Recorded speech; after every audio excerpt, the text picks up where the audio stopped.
I want to address the person who sits down by the Seder and judges people. And I think the best way to address it is a word from the Sfas Emes and a word from the Kozhnitzer Maggid. Sfas Emes said, by Bedikas Comets we use a candle, a feather, a wooden spoon to clean up the bread and burn it. What do we burn in the fire? The bread, the bag, the wooden spoon, the feather. We also burn the candle. Ask the Sfas Emes, why burn the candle? The candle is not chametz. The candle is made of wax or whatever it's made of. Today we don't take candles so seriously because of Thomas Edison. But remember, a candle was a precious commodity.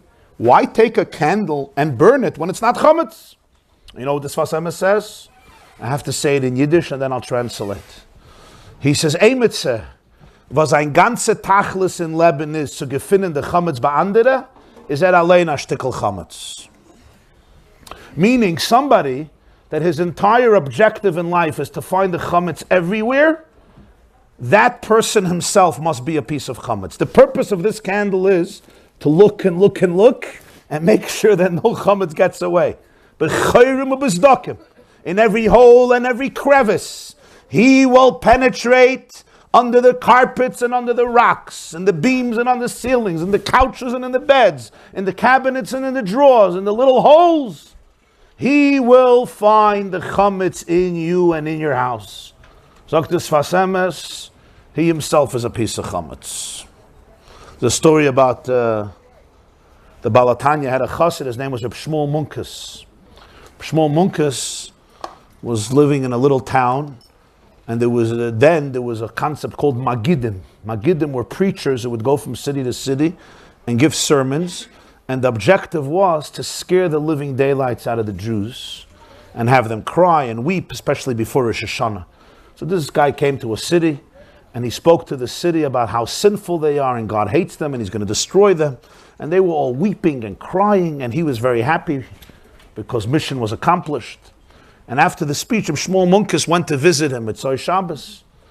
And Reb Shmuel Munkus takes out a chalaf, a shchita knife. He says, what's this? He says, I'll tell you.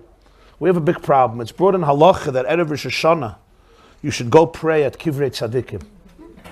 In our cemetery, we just heard from you, everyone is Rishayim. Our fathers, our Zaydas. We have no tzaddikim in our cemetery. He says, that's true, so how can I help you? He says, listening to you and watching you, I see there's no tzaddik like you. So I would like to have you in our cemetery. So Erev Rosh Hashanah, we could come daven by you. And he takes out the chalaf and he gets close. L'shem yichud kutshabrichu shchinte b'dechilu rechimu hineni shoichet as ha-tzadik ha-godel pe'er hadoir amud hayamin rabban shekol b'nei hagoyla tzadik hadoir kvoit kedushas moron. So we can have you. And this man saw that he was serious. He says, he says, no, we need tzaddikim here in our cemetery. On the sinful people. So he looks at him, he says, I'm not such a tzaddik. He says, oh, you're humble too. Wow, now I'm edge going to kill you. Now you really have a tzaddik. He says, no, I'm serious. He says, listen, serious, I asked you, Lagabe us, you're a tzaddik. He says, no, I did sins. He says, Lamashal. He said, yeah, come on, relative to us, you're a great saint. He says, no, I did some more serious sins. He says, for example, the man saw he got no choice. He didn't want to be slaughtered Erev Rosh Hashanah. So he spoke the truth about his life. Shmuel Munkus looked at him and said, so how do you have the chutzpah to come here and spew such hatred to people when you know how lowly you are? How did Reb Shmuel Munkus know this? Not because he was a Baruch HaKodesh. Because whenever you hear and see somebody who's full of negativity towards other people, it's coming from themselves. It's not coming from the other people. The Baal Shem Tov says other people are a mirror. People who are refined see refinement everywhere. People who are divine see godliness everywhere. People who are brute, who are coarse, who use God as a crutch for their own insecurities and narcissism and fear and shame, they see negativity and darkness everywhere. That's how he knew it. Says the Kozhnitzer Maggid, the first mission in Psachim is what? Mokim oilar ba'asar b'itkinas hachametz lo'er haner. The night of Erev Pesach, you have to check chametz. But then the Mishnah says one stipulation. Mokum she'ein machnisim by chametz, ein tzarech bdika. A place where you don't bring in chametz, you don't have to check.